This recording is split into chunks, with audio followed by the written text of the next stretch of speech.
Je t'invite à ces 3 défis que tu peux prendre pour cette année afin de faire encore un pas de plus dans ta foi. Ne te contente pas d'être disciple de Jésus qui ne fait que aller à l'église, revenir à la maison. Chanter, revenir à la maison. Donner des offrandes à dîmes, revenir à la maison. Mais sois un disciple qui décide de grandir dans sa foi. Bienvenue sur Affermir ma foi. Ici, Jean Dinsil. Croître dans la foi est un désir ou souhait clairement exprimé dans la parole de Dieu. Nous n'avons pas à nous contenter seulement de la nouvelle naissance. Évidemment, lorsque nous disons nouvelle naissance, tout bébé qui naît doit grandir, doit croître. Et la vie chrétienne, c'est la même chose aussi. Après la nouvelle naissance, nous devons grandir dans la foi. Hébreux 5, 12 nous dit ceci. Vous, en effet, qui depuis longtemps deviez être des maîtres, vous avez encore besoin qu'on vous enseigne les premiers rudiments des oracles de Dieu. Vous en êtes venus à avoir besoin de lait et non d'une nourriture solide.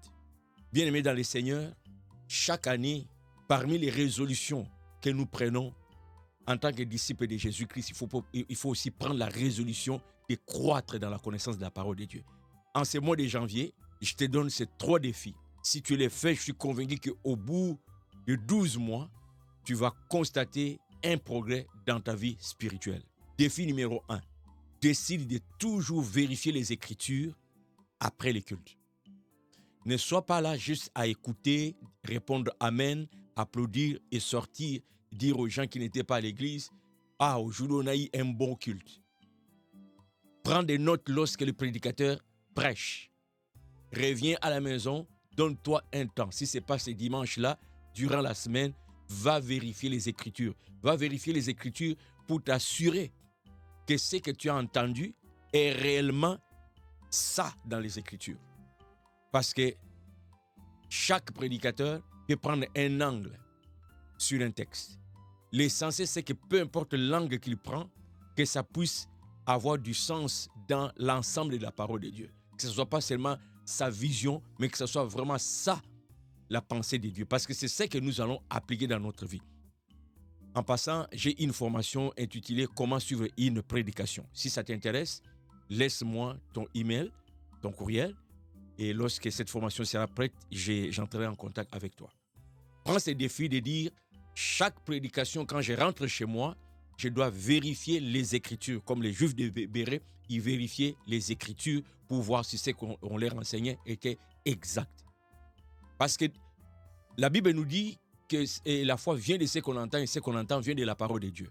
Le prédicateur prêche, nous prenons pour acquis que ce qui prêche vient de la parole de Dieu.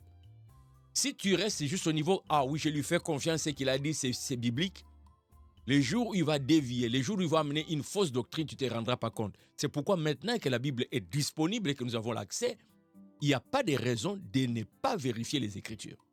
Deuxième défi, décide d'étudier toi-même un thème particulier dans la Bible. Choisis un thème toi-même, en dehors des prédications de l'Église. Donne-toi un thème cette année. Va toi-même faire des recherches dans la Bible. Parce que tout ce qui est enseigné, si c'est dans la Bible, tu as le droit d'aller consulter. La Bible est à notre disposition. Il ne faut pas rester juste à la position que le bishop a enseigné, l'apôtre a enseigné. Va vérifier comme les disciples de Béret. Mais aussi fais tes propres recherches. Le prédicateur peut, en 20 minutes, en 1 heure, prêcher sur un thème. Il n'a pas assez de temps peut-être pour aller plus loin. Pourquoi ne pas toi-même prendre le même thème, creuser un peu plus? Ou tu choisis un thème, un sujet qui t'intéresse, tu creuses un peu plus. Ou encore, vérifie dans ton église, il y a une pratique que vous faites souvent. Depuis que tu es dans cette église, toi-même, tu n'as jamais fait une étude pour savoir pourquoi avons-nous cette pratique dans l'église. Tu as juste suivi le mouvement parce que tu as trouvé les gens en train de faire ça. Ça va être encore mieux si toi-même, tu peux aller dans les Écritures. Exemple très simple. Peut-être dans votre église, chaque dimanche, il faut donner la dîme. C'est comme ça que tu as trouvé la tradition. Tu le fais, c'est pas mauvais. Mais va dans la Bible toi-même, étudie sur ces thèmes de la dîme. Va de l'Ancien au Nouveau Testament. Tu as toute une année pour aller à ton rythme. Comme ça, à la fin, tu auras ta propre expérience. Vous savez, la foi chrétienne ne devrait pas avoir pour racine les on-dit des gens. Il faut que nous puissions nous-mêmes avoir en nous la racine de notre foi. Je sais en qui je crois. Je sais en quoi je crois. Ça ne doit pas être toujours notre pasteur avait dit, notre bishop avait dit, dans notre église on fait, dans notre dénomination on fait. Tu dois t'approprier la foi. Maintenant que nous avons accès aux Écritures, tu dois toi-même aller vérifier. Ne reste pas seulement au dire des gens, même si cela date des siècles que les gens pratiquent. Puisqu'ils disent que c'est dans la Bible, donne-toi du temps, va étudier en profondeur. Un petit truc, avant de commencer, prends ton cahier, écris, je prends encore cet exemple de la dîme, écris tout ce que tu as entendu sur la dîme. Pourquoi on doit donner la dîme? À quoi sert la dîme? Ça vient d'où la dîme? Écris tout ce que tu as entendu, que tu n'as jamais vérifié, tu pratiques après avoir entendu. Écris ça. À la fin de ton étude, vérifie qu'est-ce que toi-même tu as appris par rapport à ce que tu pratiquais avant d'avoir étudié ces thèmes. De cette manière, le résultat de cette étude va être ton expérience. Tu ne diras plus « chez nous on fait ceci », mon pasteur m'a dit cela, tu vas dire « la Bible enseigne ». Parce que ta foi maintenant est basée sur la Bible. Même si c'est un pasteur qui a enseigné, tu ne dois plus dépendre du pasteur, tu dois t'approprier la foi.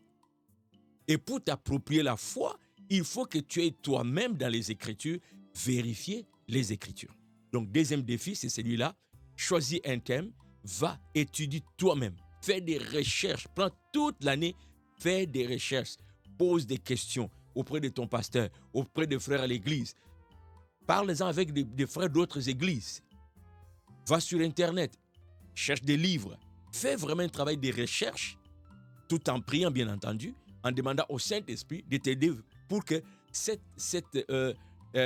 thème soit enraciné en toi par rapport vraiment à ta propre expérience et que tu ne dépendes plus de la foi des autres. Parce qu'en tant que disciples de Jésus-Christ, nous devons être capables de mener notre vie spirituelle seul, même si le pasteur qui m'a baptisé, lui, renonce à la foi. Même si l'église dans laquelle j'ai grandi change de doctrine, devient une secte, moi, je dois être à mesure de rester dans la saine doctrine parce que j'ai la culture de vérifier les Écritures. Enfin, troisième défi, ça concerne les chansons chrétiennes. Moi, je suis musicien chrétien, bien entendu. J'ai commencé la musique très tôt dans ma vie et lorsque j'avais commencé la musique chrétienne, nous étions encore au niveau des guitares acoustiques, nous étions encore au niveau des tam-tams et les mains. Aujourd'hui, la technologie a tout changé. Mais personnellement, je déplore les contenus des chansons. La musique a une grande influence pour ton développement spirituel. Donne-toi le défi de toujours méditer sur les contenus de la chanson que tu écoutes. Ne te laisse pas juste emporter par les belles images de YouTube. Ne te laisse pas emporter par la belle voix, belle mélodie, belle orchestration, un beau rythme. Parce que la particularité de la musique chrétienne, c'est que c'est les contenus, les paroles qui sont plus importants que la mélodie, le rythme et tout ce qu'on peut y mettre. Qu'est-ce que l'artiste t'enseigne dans cette chanson? Pose-toi la question, cette chanson m'apprend quoi sur Dieu? Comment est-ce que le contenu de cette chanson contribue à bâtir ma foi? Comment est-ce que le contenu de cette chanson fait de moi un disciple de Jésus-Christ? Non pas seulement quelqu'un qui admire la puissance de Dieu, ce que le diable fait. Le diable sait que Dieu est puissant. Mais il n'est pas disciple de Jésus-Christ. Il y a beaucoup de chansons qui nous parlent de la puissance de Dieu, mais ça n'amène rien en nous pour nous aider à croître dans la foi, à ressembler à Christ, à devenir disciples de Jésus-Christ. Ça nous laisse juste au niveau de s'émerveiller, comme le ferait tout le monde, même un païen va voir la puissance de Dieu, va dire « Waouh, Dieu est grand, Dieu est puissant ». Ça ne fait pas de lui disciple. Combien de chansons durant l'année ont contribué à faire de toi un disciple? Et combien de chansons ont travaillé ton être intérieur? Combien de chansons t'ont montré comme un miroir ce que tu es devant Dieu? quoi corriger, quoi améliorer. Qu'est-ce que tu as appris que tu ne connaissais pas de la Bible? Comment est-ce que tu as grandi dans ta foi à force d'écouter des chansons chrétiennes? Donne-toi ces 3 défis et vérifie le résultat à la fin de l'année. J'apprécierais que tu m'écrives pour me dire qu'est-ce que ces 3 défis ont eu comme impact dans ta vie spirituelle.